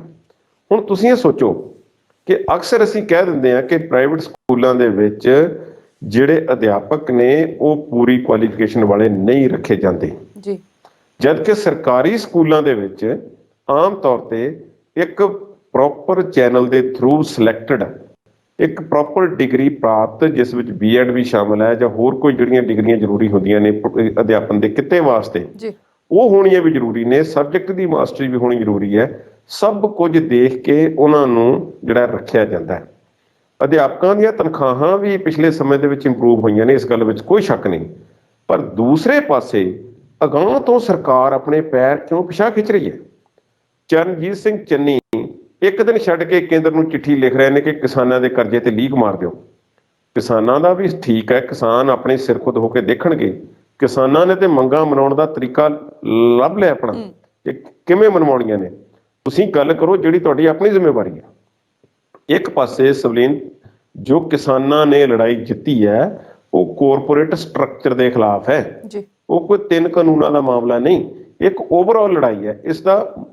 ਇਸ ਦੀ ਨੀਂਹ ਰੱਖੀ ਗਈ ਹੈ ਇਸ ਲੜਾਈ ਦੀ, ਕਿ ਦੁਨੀਆ ਭਰ ਦੇ ਵਿੱਚ ਜੋ ਵੱਡੇ ਵਿੱਤੀ ਘਰਾਣਿਆਂ ਦੀਆਂ ਜੇਬਾਂ ਭਰਨ ਦਾ ਕੰਮ ਚੱਲ ਰਿਹਾ ਸੀ, ਉਸ ਨੂੰ ਕਿਸੇ ਤਰੀਕੇ ਠੱਲ ਪਾ ਕੇ ਆਮ ਲੋਕਾਂ ਦੀ ਗੱਲ ਜਿਹੜੀ ਆ ਕੀਤੀ ਜਾਵੇ। ਹੁਣ ਅਧਿਆਪਨ ਦਾ ਕਿੱਤਾ ਵੀ ਇਸੇ ਤਰ੍ਹਾਂ। ਤੁਸੀਂ ਦੇਖੋ, ਜੇ ਸਰਕਾਰ ਆਪਣੀ ਜ਼ਿੰਮੇਵਾਰੀ ਤੋਂ ਭੱਜ ਰਹੀ ਹੈ ਤੇ ਸਰਕਾਰਾਂ ਨੇ ਪਿਛਲੇ ਸਮਿਆਂ ਦੇ ਵਿੱਚ ਬੇਵਕੂਫਾਂ ਵਾਂਗ ਖਰਚੇ ਕਿਉਂ ਕੀਤੇ? ਮੈਂ ਤੁਹਾਨੂੰ ਪੰਜਾਬ ਦੇ ਘੱਟੋ ਘੱਟ ਇੱਕ ਦਿਨ ਦੇ ਵਿੱਚ, ਜਿੰਨੀ ਕੁ ਮੈਨੂੰ ਵਾਕਫੀ ਹੈ, 50 ਪਿੰਡਾਂ ਦੇ ਸਕੂਲ ਇਸ ਤਰ੍ਹਾਂ ਦੇ ਵਿਖਾ ਸਕਦਾ ਜੋ ਲਾਗੋ ਲਾਗੀ ਪਿੰਡ ਨੇ ਤੇ ਉਹਨਾਂ ਦੇ ਸਕੂਲਾਂ ਵਿੱਚ ਆਪਸੀ ਵਿੱਚ 1 ਕਿਲੋਮੀਟਰ ਦਾ ਵੀ ਫਰਕ ਨਹੀਂ ਹੈ, ਸੇਮ ਸਕੂਲ ਨੇ ਜੀ। ਹਰ ਪਿੰਡ ਵਿੱਚ ਸਕੂਲ ਹੋਣਾ, ਉਸ ਦੀ ਇਮਾਰਤ ਰੱਖਣੀ ਤੇ ਉਸ ਹਿਸਾਬ ਨਾਲ ਉੱਥੇ ਬੱਚਿਆਂ ਦੀ ਗਿਣਤੀ, ਕਿਤੇ ਬੱਚੇ ਜ਼ਿਆਦਾ ਨੇ ਤੇ ਅਧਿਆਪਕ ਘੱਟ ਨੇ, ਕਿਤੇ ਅਧਿਆਪਕ ਜ਼ਿਆਦਾ ਨੇ ਤੇ ਬੱਚੇ ਘੱਟ ਨੇ। ਇਹ ਇੰਬੈਲੈਂਸ ਕੀਤਾ ਕਿਸ ਨੇ? ਬੱਚਿਆਂ ਕੋਲ ਬੈਂਚ ਨਹੀਂ ਹੈ, ਪੀਣ ਵਾਲਾ ਪਾਣੀ ਨਹੀਂ ਹੈ, ਪ੍ਰੋਪਰ ਕੰਪਿਊਟਰ ਨਹੀਂ ਹੈ, ਉਹਨਾਂ ਨੂੰ ਮਿਡ ਡੇ ਮੀਲ ਵੀ ਦੇਣਾ, ਸਾਰੇ ਖਰਚੇ ਵਧਾ ਲਏ ਨੇ। ਤੇ ਦੂਜੇ ਪਾਸੇ ਅਧਿਆਪਕਾਂ ਨੂੰ ਸੜਕਾਂ ਤੇ ਰੋਲਣ ਲਈ ਮਜਬੂਰ ਕੀਤਾ ਜਾ ਰਿਹਾ। ਕਦੀ ਕੱਚੇ ਅਧਿਆਪਕ ਵੀ ਸੁਣੇ ਸਨ, ਠੇਕੇ ਤੇ ਅਧਿਆਪਕ ਵੀ ਸੁਣੇ ਸਨ। ਇਹ ਗੱਲਾਂ ਕਿੱਥੋਂ ਨਿਕਲ ਕੇ ਆਈਆਂ? ਜੇ ਇੰਨੇ ਜ਼ਿਆਦਾ ਅਧਿਆਪਕਾਂ ਦੀ ਲੋੜ ਨਹੀਂ ਸੀ ਤਾਂ ਇੰਨੇ ਜ਼ਿਆਦਾ ਬੀਐਡ ਕਾਲਜਾਂ ਨੂੰ ਜਾਂ ਹੋਰਨਾਂ ਨੂੰ ਮਨਜ਼ੂਰੀ ਕਿਉਂ ਦਿੱਤੀ ਗਈ, ਜਿਸ ਨਾਲ ਥਾਂ ਥਾਂ ਤੇ ਜਿਹੜੇ ਨੌਜਵਾਨ ਨੇ ਆਪਣੇ ਆਪ ਨੂੰ ਆਪਣੇ ਨਾਂ ਦੇ ਨਾਲ ਬੇਰੁਜ਼ਗਾਰ ਲਿਖ ਕੇ ਫਿਰਨ? ਇਹ ਜ਼ਿੰਮੇਵਾਰੀ ਕਿਉਂ ਨਹੀਂ ਚੁੱਕੀ ਸਰਕਾਰ ਨੇ? ਅੱਜ ਕੋਈ ਖੰਭੇ ਤੇ ਚੜ੍ਹਨ ਲਈ ਮਜਬੂਰ ਹੈ। ਔਰ ਮੈਂ ਤਾਂ ਸੋਚ ਕੇ ਹੈਰਾਨ ਹਾਂ, ਪਾਣੀ ਦੀ ਟੈਂਕੀ ਨੂੰ ਤਾਂ ਫੇਰ ਕੋਈ ਚੱਜ ਦੀ ਪੌੜੀ ਲੱਗੀ ਹੁੰਦੀ ਹੈ। ਅੱਜ ਚਰਨਜੀਤ ਸਿੰਘ ਚੰਨੀ ਦੀ ਰਿਹਾਇਸ਼ ਦੇ ਨੇੜੇ 2 ਮਰਦ ਤੇ 2 ਔਰਤਾਂ ਮੋਬਾਈਲ ਟਾਵਰ ਤੇ ਚੜ੍ਹ ਗਏ ਨੇ। ਉੱਥੇ ਰੇਡੀਏਸ਼ਨ ਕਿੰਨੀ ਹੁੰਦੀ ਹੈ, ਕਰੰਟ ਪੈ ਜਾਵੇ ਕਿਸੇ ਨੂੰ, ਹਾਈਟ ਤੋਂ ਡਿੱਗ ਕੇ ਕਿਸੇ ਦੀ ਮੌਤ ਹੋ ਜਾਵੇ, ਠੰਡ ਦਾ ਮੌਸਮ ਹੈ, ਕਿੰਨੇ ਕੁ ਦੁਖੀ ਉਹ ਲੋਕ ਹੋਣਗੇ ਜੋ ਅਟੈਂਸ਼ਨ ਲੋਕ ਸਰਕਾਰ ਦਾ ਧਿਆਨ ਖਿੱਚਣ ਲਈ ਇਸ ਤਰ੍ਹਾਂ ਆਪਣੀ ਜਾਨ ਜੋਖਮ 'ਚ ਪਾ ਰਹੇ ਨੇ ਜੀ। ਅਧਿਆਪਕਾਂ ਦੀਆਂ ਤਨਖਾਹਾਂ ਦਾ ਮਾਮਲਾ, ਉਹਨਾਂ ਦੇ ਗ੍ਰੇਡ ਦਾ ਮਾਮਲਾ, ਇਹ ਚੋਣਾਂ ਲਾਗੇ ਆ ਕੇ ਕਿਉਂ ਚੇਤੇ ਆਉਂਦਾ? ਸਰਕਾਰ ਕਦੀ ਕਹਿੰਦੀ ਕਿ ਮੁੱਦਾ ਹੋ ਜਾਵੇਗਾ, ਅਸੀਂ 36,000 ਨੂੰ ਨੌਕਰੀ ਦੇ ਦਿੱਤੀ ਹੈ। ਅਸਲੀਅਤ ਦੇ ਵਿੱਚ ਚੋਣ ਜਾਬਤਾ ਨੇੜੇ ਢੁੱਕਣ ਤੋਂ ਪਹਿਲਾਂ ਸੰਘਰਸ਼ੀ ਅਖਾੜੇ ਜਿਹੜੇ ਨੇ ਪੰਜਾਬ ਦੇ ਭਖੇ ਪਏ ਨੇ। ਪੱਕੇ ਕਰਨ ਦੀ ਮੰਗ ਸੰਬੰਧੀ ਠੇਕਾ ਮੁਲਾਜ਼ਮਾਂ ਦੇ ਪਰਿਵਾਰ ਜਿਹੜੇ ਨੇ ਸੜਕਾਂ ਤੇ ਬੈਠੇ ਹੋਏ ਨੇ। ਔਰ ਇਸੇ ਤਰ੍ਹਾਂ ਬਠਿੰਡਾ ਚੰਡੀਗੜ੍ਹ ਮਾਰਗ ਤੇ ਇੱਕ ਧਰਨਾ ਜਿਹੜਾ ਉਹ ਲੱਗਿਆ, ਜਿਸ ਦੇ ਵਿੱਚ ਵਿਖਾਵਾਕਾਰੀਆਂ ਨੇ ਸਰਕਾਰ ਦੇ ਖਿਲਾਫ ਨਾਅਰੇਬਾਜ਼ੀ ਕੀਤੀ ਤੇ ਸਾਰੀਆਂ ਸੜਕਾਂ ਬੰਦ ਕਰ ਦਿੱਤੀਆਂ। ਹੁਣ ਕਿਸਾਨਾਂ ਵਾਂਗ ਇਹ ਜਿਹੜੇ ਲੋਕ ਨੇ ਉਹ ਇਕਜੁੱਟ ਨਹੀਂ ਨੇ, ਥਾਂ ਥਾਂ ਤੇ ਖਿਲਰੇ ਪਸਰੇ ਪਏ ਨੇ। ਜੇ ਇਹ ਕਿਤੇ ਸਾਰਾ ਸੰਘਰਸ਼ ਬਣ ਜਾਂਦਾ ਹੈ, ਪੰਜਾਬ ਵਿੱਚ ਪਹਿਲਾਂ ਅੰਦੋਲਨ ਹੋਏ ਨੇ, ਸਿੱਖਿਆ ਨੂੰ ਲੈ ਕੇ ਹੋਏ ਨੇ, ਵਿਦਿਆਰਥੀਆਂ ਦੇ ਵੀ ਹੋਏ ਨੇ, ਬੱਸਾਂ ਦੇ ਕਿਰਾਇਆਂ ਦੇ ਵੀ ਹੋਏ ਨੇ। ਇਸੇ ਤਰ੍ਹਾਂ ਅਸਾਮ ਦੇ ਵਿੱਚ ਇੱਕ ਵਿਦਿਆਰਥੀਆਂ ਦਾ ਅੰਦੋਲਨ ਹੋਇਆ ਸੀ, ਜਿਸ ਵਿੱਚੋਂ ਨਵਾਂ ਮੁੱਖ ਮੰਤਰੀ ਜਿਹੜਾ ਸੀ ਨਿਕਲਿਆ ਸੀ, ਪ੍ਰਫੁੱਲ ਕੁਮਾਰ ਮੋਹੰਤਾ ਜਿਹੜਾ। ਹੁਣ ਇਹ ਦੇਖੋ, ਪੰਜਾਬ ਸਰਕਾਰ ਨੂੰ ਸੋਚਣ ਦੀ ਲੋੜ ਹੈ। ਜੇ ਤੁਸੀਂ ਭਰ ਕੇ ਖਜ਼ਾਨੇ ਮੁੱਠਾਂ ਵੰਡ ਰਹੇ ਹੋ ਤੇ ਕਹਿ ਰਹੇ ਹੋ ਕਿ ਖਜ਼ਾਨਾ ਖਾਲੀ ਨਹੀਂ, ਤੇ ਵਿੱਤ ਮੰਤਰੀ ਸਾਹਿਬ ਸਾਡੇ ਬੋਲ ਨਹੀਂ ਰਹੇ, ਤੁਸੀਂ ਮੁਕਾਬਲਾ ਦਿੱਲੀ ਦੇ ਸਕੂਲਾਂ ਨਾਲ ਕਰ ਰਹੇ ਹੋ, ਤੇ ਤੁਸੀਂ ਆਪਣੇ ਅਧਿਆਪਕਾਂ ਨਾਲ ਤੇ ਗੱਲ ਕਰੋ ਕਿ ਇਹ ਪੱਕੇ ਨਹੀਂ ਹੋ ਸਕਦੇ। ਇਹਨਾਂ ਨੂੰ ਕਿਉਂ ਲਾਰਾ ਲਾਇਆ ਗਿਆ? ਉਹਨਾਂ ਨੂੰ ਸਾਫ਼ ਜਵਾਬ ਕਿਉਂ ਨਹੀਂ ਦਿੱਤਾ ਗਿਆ? ਕੱਚੇ ਕਿਉਂ ਭਰਤੀ ਕੀਤਾ ਗਿਆ? ਰੈਗੂਲਰ ਕਿਉਂ ਨਾ ਕੀਤਾ ਗਿਆ? ਇਹ ਸਾਰੀਆਂ ਗੱਲਾਂ ਜਿਹੜੀਆਂ ਇਹਨਾਂ ਦੇ ਜਵਾਬ ਦੇਣੇ ਪੈਣਗੇ। ਨੌਜਵਾਨਾਂ ਦੀ ਇਸ ਤਰ੍ਹਾਂ ਬੇਕਦਰੀ ਅਸੀਂ ਹੋਣ ਨਹੀਂ ਦੇ ਸਕਦੇ। ਥਾਂ ਥਾਂ ਤੇ ਪਿੰਡਾਂ ਦੇ ਵਿੱਚ, ਪਿੰਡਾਂ ਦੇ ਅੱਡਿਆਂ ਤੇ ਜੋ ਪੰਜਾਬ ਦੇ ਵਿੱਚ ਗਿਣਤੀ ਮਿਣਤੀ ਦੇ 2 ਜਾਂ 3 ਜਾਂ 4 ਇੰਜੀਨੀਅਰਿੰਗ ਕਾਲਜ ਕਦੇ ਹੋਇਆ ਕਰਦੇ ਸੀ, ਅੱਜ ਇੱਕ ਜ਼ਿਲ੍ਹੇ ਦੇ ਵਿੱਚ 15 ਇੰਜੀਨੀਅਰਿੰਗ ਕਾਲਜ ਖੁੱਲ ਚੁੱਕੇ ਨੇ, ਫਾਰਮੇਸੀ ਕਾਲਜ ਖੁੱਲ ਚੁੱਕੇ ਨੇ, ਹੋਰ ਇਸ ਤਰ੍ਹਾਂ ਦੇ ਪਤਾ ਨਹੀਂ ਕਿੰਨੇ ਇੰਸਟੀਚਿਊਟ ਨੇ। ਪਰ ਤੁਸੀਂ ਜਾ ਕੇ ਦੇਖੋ, ਉਹ ਖਾਲੀ ਪਏ ਨੇ, ਭਾਂ ਕਰਦੇ ਨੇ ਡਿਗਰੀਆਂ ਕਰਨ ਵਾਲੇ ਵਿਦਿਆਰਥੀ। ਅੱਜ ਤੁਸੀਂ ਪਾਸਪੋਰਟ ਦਫ਼ਤਰ ਕਿਸੇ ਛੋਟੇ ਤੋਂ ਛੋਟੇ ਸ਼ਹਿਰ ਦੇ ਅੱਜ ਜਾ ਕੇ ਦੇਖ ਲਓ, ਲਾਈਨਾਂ ਸਵੇਰੇ ਦਫ਼ਤਰ ਖੁੱਲ੍ਹਣ ਤੋਂ 2-2 ਘੰਟੇ ਪਹਿਲਾਂ ਵਿਦੇਸ਼ ਜਾਣ ਦੇ ਚਾਹਵਾਨਾਂ ਦੀਆਂ, ਨੌਜਵਾਨਾਂ ਦੀਆਂ, ਲੜਕੇ ਦੀਆਂ ਲਾਈਨਾਂ ਉੱਥੇ ਲੱਗੀਆਂ ਹੋਈਆਂ ਨੇ। ਕਿਉਂ? ਨੌਜਵਾਨ ਜਾਣ ਲਈ ਮਜਬੂਰ ਹੈ ਜੀ। ਪਾਸਪੋਰਟ ਆਫਿਸ ਸਾਰੇ ਭਰੇ ਪਏ ਨੇ। ਤੁਸੀਂ ਸ਼ਹਿਰ, ਇੱਕ ਚੰਗੇ ਸ਼ਹਿਰ ਦੀ ਇੱਕ ਮਾਰਕੀਟ ਦੇ ਬਾਹਰ ਤੁਸੀਂ ਖੜੇ ਹੋ ਕੇ ਉਸ ਦੇ ਹੇਠਲੇ ਤੇ ਉੱਪਰਲੇ ਫਲੋਰ ਤੇ ਨਿਗਾਹ ਮਾਰੋ। ਜੇ 100 ਦੁਕਾਨਾਂ ਹੋਣਗੀਆਂ ਵਿੱਚੋਂ 100 ਦੇ ਵਿੱਚੋਂ ਘੱਟੋ ਘੱਟ 20 ਦੁਕਾਨਾਂ ਜਿਹੜੀਆਂ ਹਨ ਉਹ ਇਮੀਗ੍ਰੇਸ਼ਨ ਵਾਲਿਆਂ ਦੀਆਂ ਹੋਣਗੀਆਂ। ਅਜੇ ਹਾਲਾਤ ਕਿਉਂ ਪੈਦਾ ਹੋਏ ਨੇ? ਇਹ ਹਾਲਾਤ ਪੈਦਾ ਕਰਨ ਵਾਲੀਆਂ ਸਰਕਾਰਾਂ ਹੀ ਜ਼ਿੰਮੇਵਾਰ ਨੇ, ਜੋ ਆਪਣੀਆਂ ਤਨਖਾਹਾਂ ਵਧਾ ਰਹੀਆਂ ਨੇ, ਆਪਣੀਆਂ ਪੈਨਸ਼ਨਾਂ ਵਧਾ ਰਹੀਆਂ ਨੇ, ਆਪਣੇ ਵਾਸਤੇ ਨਿਤ ਨਵੀਆਂ ਗੱਡੀਆਂ ਖਰੀਦੀਆਂ ਜਾ ਰਹੀਆਂ ਨੇ, ਆਪਣੀਆਂ ਫੋਟੋਆਂ ਲਈਆਂ ਜਾ ਰਹੀਆਂ ਨੇ ਚੌਂਕਾਂ ਦੇ ਵਿੱਚ, ਰਸਤਿਆਂ ਦੇ ਵਿੱਚ, ਅਖਬਾਰਾਂ ਦੇ ਵਿੱਚ, ਟੀਵੀ ਤੇ, ਹਰ ਜਗ੍ਹਾ ਤੇ, ਬੱਸਾਂ ਤੇ ਇੱਧਰ ਧਿਆਨ ਨਹੀਂ ਹੈ। ਇਹ ਮਾੜੀ ਗੱਲ ਹੈ। ਅਧਿਆਪਕਾਂ ਵੱਲ ਧਿਆਨ ਦੇਣਾ ਜ਼ਰੂਰੀ ਹੈ। ਜੇ ਬੱਚਿਆਂ ਦਾ ਤੇ ਪੰਜਾਬ ਦਾ ਭਵਿੱਖ ਸਵਾਰਨਾ ਹੈ ਤੇ ਅਧਿਆਪਕਾਂ ਨੂੰ ਸਹੀ ਨਾਪ ਤੋਲ ਕਰਕੇ ਉਹਨਾਂ ਦੀ ਭਰਤੀ ਕਰਨੀ ਪਏਗੀ। ਜੀ ਕੁਲਦੀਪ ਜੀ, ਗੱਲ ਕਰਦੇ ਹਾਂ ਸ਼੍ਰੀ ਕਰਤਾਰਪੁਰ ਸਾਹਿਬ ਦੀ, ਜਿੱਥੇ ਕਿ ਪਾਕਿਸਤਾਨ ਦੀ ਮਾਡਲ ਬੀਤੇ ਦਿਨੀ ਨੰਗੇ ਸਿਰ ਫੋਟੋਆਂ ਖਿਚਾਉਂਦੀ ਆ, ਫਿਰ ਵਿਵਾਦ ਸ਼ੁਰੂ ਹੁੰਦਾ ਤੇ ਫਿਰ ਉਹ ਸੌਰੀ ਕਹਿ ਦਿੰਦੀ ਆ ਆਪਣੇ ਇੰਸਟਾਗ੍ਰਾਮ ਅਕਾਊਂਟ ਤੇ। ਉਹਦੇ ਸੌਰੀ ਮੰਗਣ ਤੋਂ ਬਾਅਦ ਵੀ ਇਹ ਜਿਹੜਾ ਵਿਵਾਦ ਹੈ ਇਹ ਖਤਮ ਕਿਉਂ ਨਹੀਂ ਹੋ ਰਿਹਾ? ਅਸਲ ਵਿੱਚ ਇਸ ਖਬਰ ਨੂੰ ਬ੍ਰੇਕ ਜ਼ਿਆਦਾ ਕਰਕੇ ਜਿਹੜਾ ਕੀਤਾ ਮਨਜਿੰਦਰ ਸਿੰਘ ਸਿਰਸਾ ਨੇ ਕੀਤਾ ਜੀ। ਚਲੋ ਉਹ ਹੁਣ ਵੱਖਰਾ ਵਿਸ਼ਾ ਹੈ, ਪਰ ਮਨਜਿੰਦਰ ਸਿੰਘ ਸਿਰਸਾ ਨੇ ਕਹਿੰਦੇ ਨੇ ਕਿ ਦਿੱਲੀ ਸ਼੍ਰੋਮਣੀ ਕਮੇਟੀ ਦੇ ਪ੍ਰਧਾਨ ਵਜੋਂ ਅਸਤੀਫਾ ਦੇ ਦਿੱਤਾ ਤੇ ਚਰਚਾ ਇਹ ਹੈ ਕਿ ਉਹਨਾਂ ਨੇ ਪੰਜਾਬ ਤੋਂ ਚੋਣ ਲੜਨੀ ਹੈ, ਉਹਨਾਂ ਦਾ ਨਾਮ ਕਿਸੇ ਹਲਕੇ ਤੋਂ ਐਲਾਨਿਆ ਜਾ ਸਕਦਾ ਹੈ, ਟਿਕਟ ਉਹਨਾਂ ਨੂੰ ਮਿਲ ਸਕਦੀ ਹੈ। ਤੇ ਇਹ ਦੋ ਗੱਲਾਂ ਇੰਟਰਸਟਿੰਗ ਹੋਣਗੀਆਂ। ਪੰਜਾਬ 'ਚ ਇਲੈਕਸ਼ਨ ਕਿੱਥੋਂ ਲੜਨਗੇ ਤੇ ਦੂਸਰਾ ਉਹਨਾਂ ਦੀ ਜਗ੍ਹਾ ਤੇ ਦਿੱਲੀ ਕਮੇਟੀ ਦਾ ਪ੍ਰਧਾਨ ਕੌਣ ਹੋਏਗਾ ਜੀ। ਹੁਣ ਆਉਂਦੇ ਆ ਜੀ ਜਿਹੜੇ ਮੁੱਦੇ ਦੀ ਤੁਸੀਂ ਗੱਲ ਕੀਤੀ ਹੈ ਸਵਲੀਨ, ਇਸ ਤਰ੍ਹਾਂ ਦੀਆਂ ਬੇਅਦਬੀ ਦੀਆਂ ਘਟਨਾਵਾਂ ਜਿਹੜੀਆਂ ਨੇ ਇਹ ਹੁੰਦੀਆਂ ਰਹਿੰਦੀਆਂ ਨੇ ਧਾਰਮਿਕ ਸਥਾਨਾਂ ਤੇ। ਜਿਸ ਤਰ੍ਹਾਂ ਦਾ ਸਮਾਜ ਸਾਡਾ ਡਿਵੈਲਪ ਹੋ ਚੁੱਕਾ ਹੈ ਉਸ ਹਿਸਾਬ ਨਾਲ ਧਾਰਮਿਕ ਸਥਾਨਾਂ ਦੇ ਪ੍ਰੋਟੋਕੋਲ ਤੇ ਨਿਯਮਾਂ ਨੂੰ ਬਹੁਤੇ ਲੋਕ ਬਿਨਾਂ ਦੇਖਣ ਤੋਂ, ਜਾਚਣ ਤੋਂ ਇਵੇਂ ਹੀ ਉੱਥੇ ਪਹੁੰਚ ਜਾਂਦੇ ਨੇ। ਜੇ ਸ਼੍ਰੀ ਦਰਬਾਰ ਸਾਹਿਬ ਅੰਮ੍ਰਿਤਸਰ ਦੀ ਗੱਲ ਕੀਤੀ ਜਾਵੇ ਤਾਂ ਸਮੇਂ-ਸਮੇਂ ਤੇ ਉੱਥੇ ਦੀ ਕਮੇਟੀ ਵੱਲੋਂ ਥਾਂ-ਥਾਂ ਤੇ ਲਿਖ ਕੇ ਵੀ ਲਾਇਆ ਜਾਂਦਾ ਹੈ, ਭਾਈ ਇਸ ਹਿਸਾਬ ਦੀ ਡਰੈਸ ਪਾਓ, ਇਸ ਤਰੀਕੇ ਨਾਲ ਇੱਥੇ ਆਓ, ਥਾਂ-ਥਾਂ ਫੋਟੋਆਂ ਨਾ ਖਿੱਚੋ, ਮਰਿਆਦਾ ਦਾ ਖਿਆਲ ਰੱਖੋ। ਕੁਝ ਜਿਹੜਾ ਸਿਸਟਮ ਹੈ ਕਿ ਆਮ ਤੌਰ ਤੇ ਇਸ ਮਾਮਲੇ ਦੇ ਵਿੱਚ ਸਾਨੂੰ ਹੁਣ ਥੋੜ੍ਹਾ ਜਿਹਾ ਹੋਰ ਜਾਗਰਤ ਹੋਣਾ ਪਏਗਾ ਜੇ ਅਸੀਂ ਚਾਹੁੰਦੇ ਹਾਂ ਕਿ ਸਾਡੀ ਮਰਜ਼ੀ ਮੁਤਾਬਕ ਕੋਈ ਉੱਥੇ ਆਵੇ, ਕੋਈ ਆਪਣੀ ਮਰਜ਼ੀ ਉੱਥੇ ਨਾ ਕਰੇ। ਦਰਬਾਰ ਸਾਹਿਬ ਦੇ ਵਿੱਚ ਕੀ ਹੋਣ ਲੱਗ ਪਿਆ ਸੀ ਕਿ ਫਿਲਮ ਅਦਾਕਾਰ ਤੇ ਹੋਰ ਲੋਕ ਆਉਂਦੇ ਸੀ ਲਾਮ ਲਸ਼ਕਰ ਲੈ ਕੇ, ਫੋਟੋ ਸ਼ੂਟ ਆਊਟ ਸੈਸ਼ਨ ਜਿਹੜੇ ਉੱਥੇ ਹੋਣ ਲੱਗ ਪਏ ਸੀ। ਸ਼੍ਰੋਮਣੀ ਕਮੇਟੀ ਨੇ ਉਸ ਤੇ ਰੋਕ ਲਗਾ ਦਿੱਤੀ, ਵਧੀਆ ਕੰਮ ਕੀਤਾ। ਪਿਕਨਿਕ ਸਪੌਟ ਨਹੀਂ ਹੈ, ਧਾਰਮਿਕ ਸਥਾਨ ਹੈ, ਭਾਰਤ ਇੱਕ ਧਰਮ ਪ੍ਰਧਾਨ ਮੁਲਕ ਹੈ, ਇੱਥੇ ਇਹਨਾਂ ਗੱਲਾਂ ਦਾ ਖਿਆਲ ਰੱਖਣਾ ਪਏਗਾ। ਟਰੈਵਲ ਐਡਵਾਈਜ਼ਰੀ ਜਿਹੜੀ ਆ ਉਹ ਜਾਰੀ ਹੋਣੀ ਚਾਹੀਦੀ ਆ। ਹੁਣ ਪਾਕਿਸਤਾਨ ਦੇ ਵਿੱਚ ਜੋ ਹੋਇਆ, ਪਹਿਲੀ ਤਾਂ ਗੱਲ ਹੈ ਕਿ ਮਾੜੀ ਗੱਲ ਹੈ ਜੋ ਵੀ ਹੋਈ ਹੈ। ਮਾਡਲ ਲੜਕੀ ਹੈ, ਉਸਨੇ ਇੱਕ ਖਾਸ ਕਿਸਮ ਦੀ ਡਰੈਸ ਪਾ ਕੇ ਜਿਹੜੀ ਆ ਨੰਗੇ ਸਿਰ ਫੋਟੋਆਂ ਦਰਬਾਰ ਸਾਹਿਬ ਕੰਪਲੈਕਸ ਦੇ ਬਾਹਰ ਖਿਚਾਈਆਂ। ਇਹ ਕਰਤਾਰਪੁਰ ਸਾਹਿਬ ਦੀ ਗੱਲ ਹੈ, ਉਸ ਦੇ ਬਾਹਰ ਖਿਚਵਾਈਆਂ ਨੇ, ਉਸ ਦੇ ਵਿਹੜੇ ਦੇ ਵਿੱਚ। ਉਹ ਫੋਟੋਆਂ ਜਿਹੜੀਆਂ ਸੀ, ਇਹ ਦੱਸਿਆ ਜਾਂਦਾ ਹੈ ਕਿ ਇੱਕ ਫੈਸ਼ਨ ਸਟੋਰ ਹੈ ਜਿਹੜਾ ਪਾਕਿਸਤਾਨ ਦਾ, ਉਹਨਾਂ ਦੇ ਸੂਟ ਸੀ ਤੇ ਉਹਨਾਂ ਨੇ ਆਪਣੇ ਤੋਂ ਪੋਸਟ ਕਰ ਦਿੱਤੇ ਕਿ ਦੇਖੋ ਸਾਡੇ ਮਾਡਲ ਨੇ ਫੋਟੋਆਂ ਖਿਚਵਾਈਆਂ ਨੇ। ਹੁਣ ਪਾਕਿਸਤਾਨ ਇਸ ਨੂੰ ਟੂਰਿਜ਼ਮ ਸਪੌਟ ਵਜੋਂ ਵੀ ਦੇਖ ਰਿਹਾ ਹੈ। ਕਾਰਨ ਇਹ ਕਿ ਉਹਨਾਂ ਨੇ $20 ਫੀਸ ਵੀ ਇਸੇ ਤਰ੍ਹਾਂ ਰੱਖੀ ਹੋਈ ਹੈ ਜੀ। ਹੁਣ ਉਹਨਾਂ ਨੇ ਜਦੋਂ ਰੌਲਾ ਪਿਆ ਤੇ ਉਹਨਾਂ ਨੇ ਫੋਟੋ ਹਟਾ ਲਈ ਤੇ ਮੁਆਫੀ ਮੰਗ ਲਈ, ਲੜਕੀ ਨੇ ਵੀ ਮੁਆਫੀ ਮੰਗ ਲਈ, ਪਰ ਉਸ ਤੋਂ ਬਾਅਦ ਮਾਮਲਾ ਰੁਕ ਨਹੀਂ ਰਿਹਾ। ਭਾਰਤ ਸਰਕਾਰ ਵੀ ਇਸ ਦੇ ਵਿੱਚ ਇਨਵੋਲਵ ਹੋ ਗਈ ਹੈ। ਸ਼੍ਰੋਮਣੀ ਕਮੇਟੀ ਨੇ ਮੰਗ ਕੀਤੀ ਸੀ ਉੱਥੇ ਦੀ ਸਰਕਾਰ ਤੋਂ, ਔਰ ਪਾਕਿਸਤਾਨ ਦੇ ਸੂਚਨਾ ਮੰਤਰੀ ਫਵਾਦ ਚੌਧਰੀ ਨੇ ਕਹਿ ਦਿੱਤਾ ਕਿ ਅਸੀਂ ਇਸ ਦੀ ਜਾਂਚ ਸ਼ੁਰੂ ਕਰ ਦਿੱਤੀ ਹੈ। ਉਸਮਾਨ ਬੁਜ਼ਦਾਰ ਨੇ ਵੀ ਕਹਿ ਦਿੱਤਾ ਸੀ ਕਿ ਅਸੀਂ ਇਸ ਦੀ ਜਾਂਚ ਸ਼ੁਰੂ ਕਰ ਦਿੱਤੀ ਹੈ ਤੇ ਪੁਲਿਸ ਇਸ ਮਾਮਲੇ ਦੇ ਸਾਰੇ ਪੱਖ ਜਿਹੜੀ ਹੈ ਜਾਂਚ ਰਹੀ ਹੈ। ਜਿਹੜਾ ਵੀ ਜ਼ਿੰਮੇਵਾਰ ਹੋਵੇਗਾ ਉਸ ਤੇ ਕਾਰਵਾਈ ਕੀਤੀ ਜਾਵੇਗੀ। ਠੀਕ ਹੈ, ਸਾਰੀਆਂ ਗੱਲਾਂ ਹੋ ਗਈਆਂ। ਮੇਰਾ ਖਿਆਲ ਹੈ ਕਿ ਇਸ ਤੋਂ ਬਾਅਦ ਹੁਣ ਕੁਝ ਲੋਕਾਂ ਦਾ ਬੋਲਣਾ ਜਾਂ ਸਰਕਾਰਾਂ ਦੀ ਸਖਤ ਕਾਰਵਾਈ ਕਰਨ ਦੀ ਚੇਤਾਵਨੀ ਜਿਹੜੀ ਹੈ ਇਹ ਸਿਰਫ ਰਾਜਨੀਤਿਕ ਖੇਡ ਹੈ। ਕੀ ਗੱਲ ਹੈ, ਪਾਕਿਸਤਾਨ ਦੇ ਸਫੀਰ ਨੂੰ, ਡਿਪਲੋਮੈਟ ਨੂੰ ਭਾਰਤ ਸਰਕਾਰ ਨੇ ਬੁਲਾ ਕੇ ਨਵੀਂ ਦਿੱਲੀ ਦੇ ਵਿੱਚ ਰਾਜਦੂਤ ਨੂੰ ਉਸਨੂੰ ਆਖਿਆ ਕਿ ਦੇਖੋ ਇਹ ਸਾਡੀਆਂ ਧਾਰਮਿਕ ਭਾਵਨਾਵਾਂ ਨੂੰ ਸੱਟ ਵੱਜੀ ਹੈ, ਇਸ ਤਰ੍ਹਾਂ ਹੋਇਆ, ਤੁਸੀਂ ਇਸ ਤਰ੍ਹਾਂ ਕਰੋ।